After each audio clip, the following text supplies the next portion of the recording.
everyone. Welcome back to my channel. You guys know Robin McClendon. You've been following me for all through this year for our pauses, of course. Those of you who are new to the channel, stick around a little bit because we're going to be talking about things that regulate the neurological systems with creativity and Zen style practices. And we have a lot of fun over here. We've been doing the pauses, and the pauses are a practice around,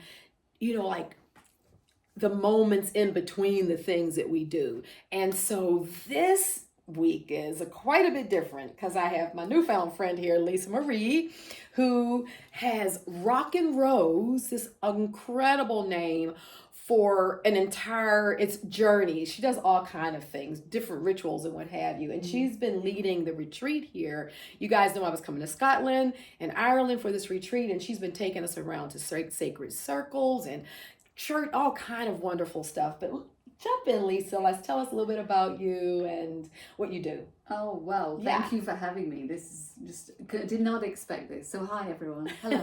Nice to meet you all. My name's Lisa Marie, and I'm the founder of Rockandrose Rituals. So Rockandrose Rituals was founded here in Scotland, in the heart of Scotland, in the Highlands, in 2020, end of 2020, 21, beginning of 2021.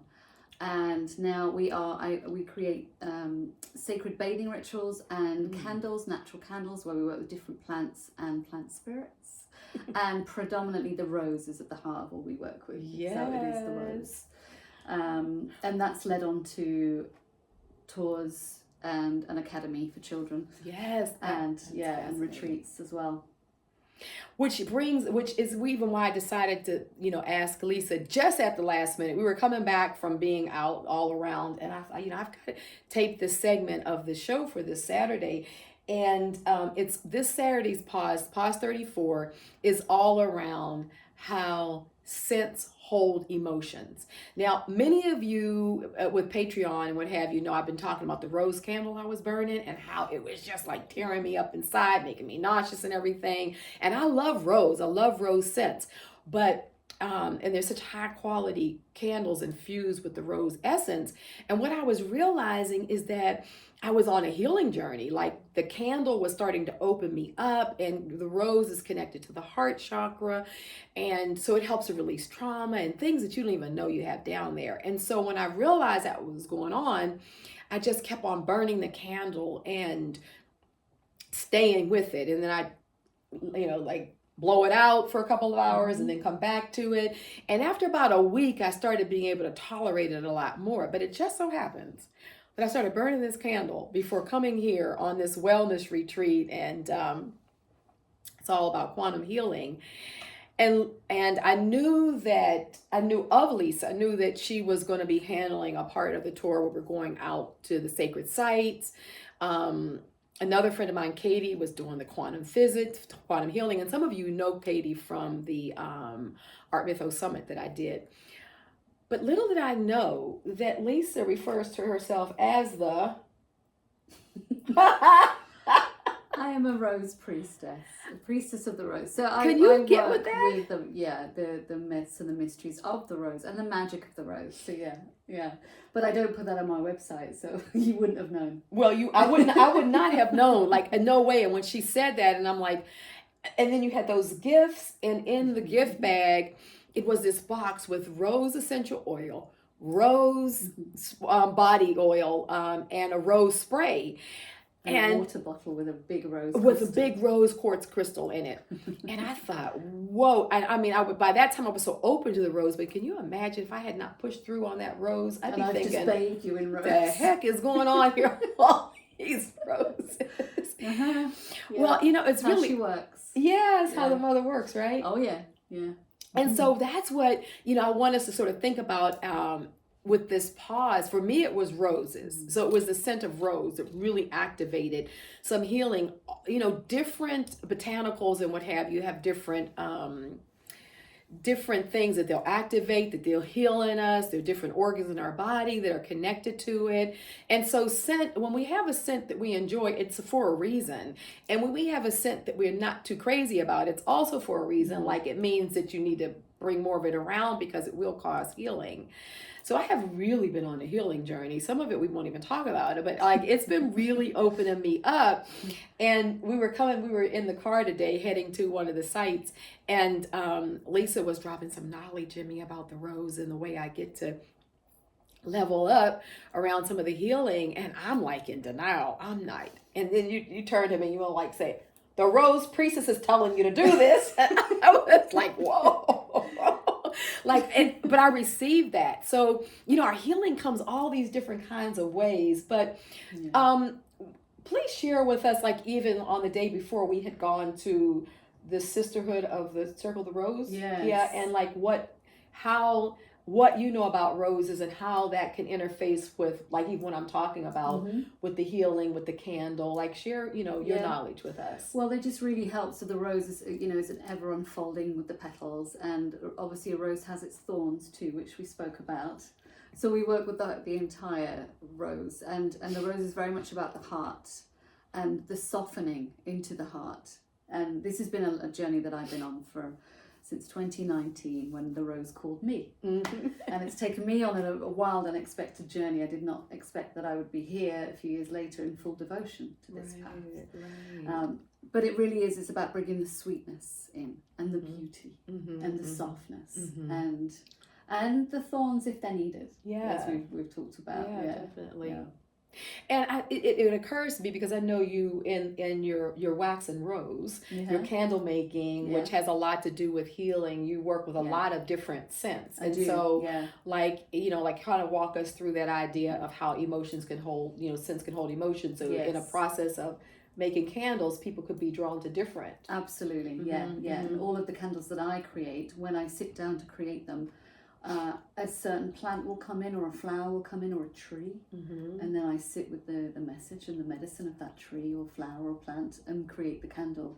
So that medicine is in the candle, right? And each candle comes with a written message or mantra as well. So beautiful. Yeah, but the scent is, you're absolutely right, the scent is very, very healing. And it's great that you were repelled by it, so you stuck with it. I mean, that's bold. Yeah, it was a lot, but I'm thinking, like, you got to practice what you preach. We've been on this pause since January with everyone in the community. We're making these amazing journals, and the people in my community are just doing such crazy, beautiful journals, and they've just been so healing.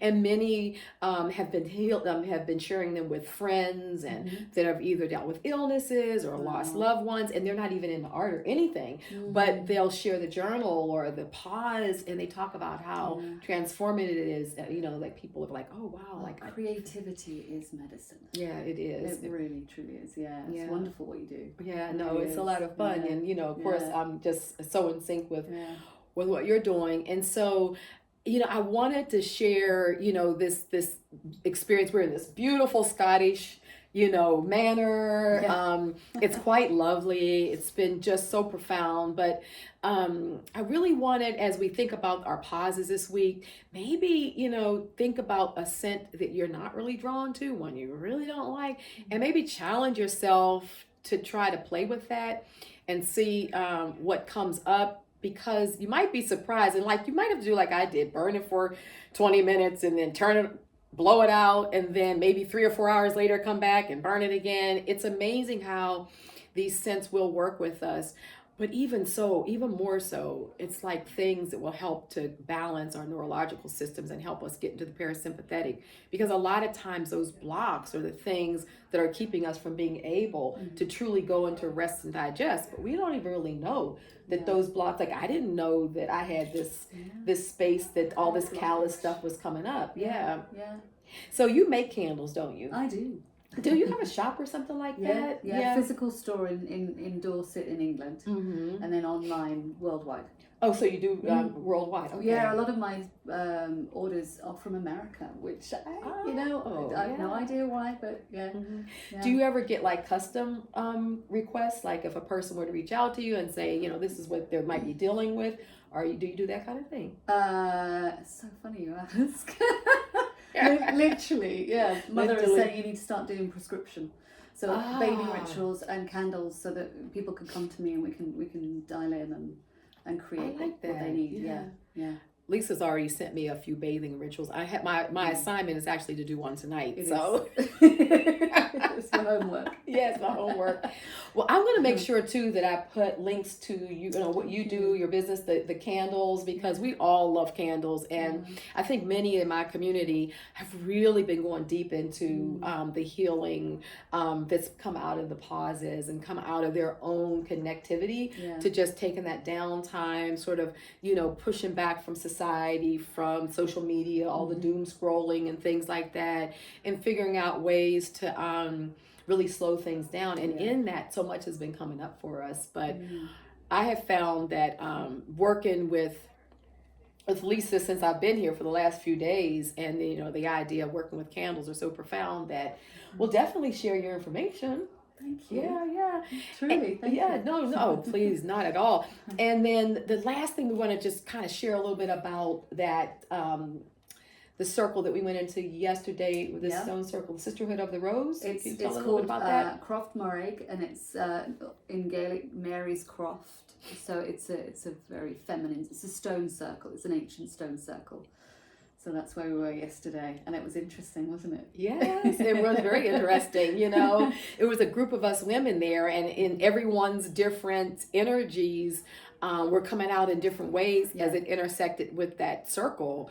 And you look at, how old is that circle approximately? I don't know. It's probably about 8,000. It's old. It's old. It's a really old energy, and those stones really hold the energy that in so many ways activates us on this DNA level. So you don't even know what you're reacting or kind of interfacing with. The stones are a lot older than 8,000 years. So I would think. Yeah, exactly. The knowledge they hold. Yeah. Power.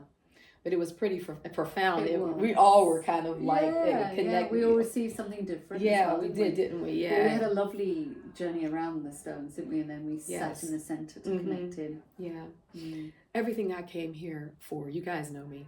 Everything I came here for, we've been able to do. But so pause 34, emotions, sense hold emotions.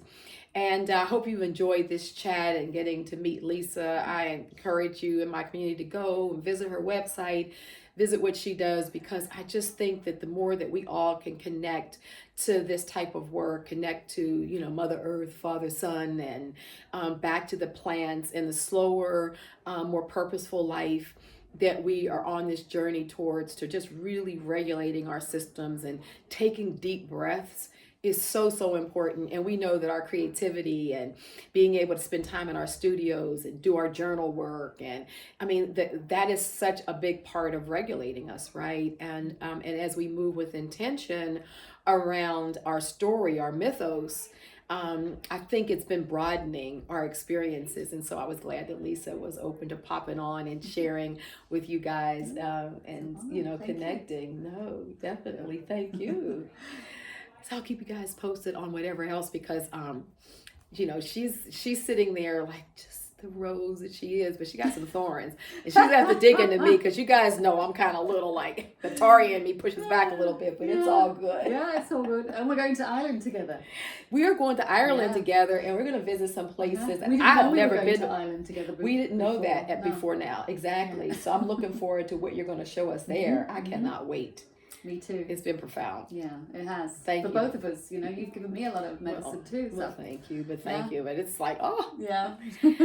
Love you guys. Have a great week coming up. Work on those scents that you're not going to really like, because those are the ones that are going to make some changes. They're profound. And, keep up in the chat. Let me know if you've had an experience like this before, if you've had a scent that really rubbed you the wrong way and you kind of stuck with it.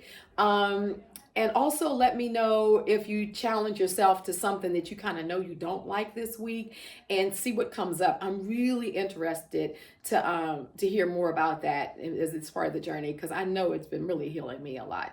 So take care. Love you guys.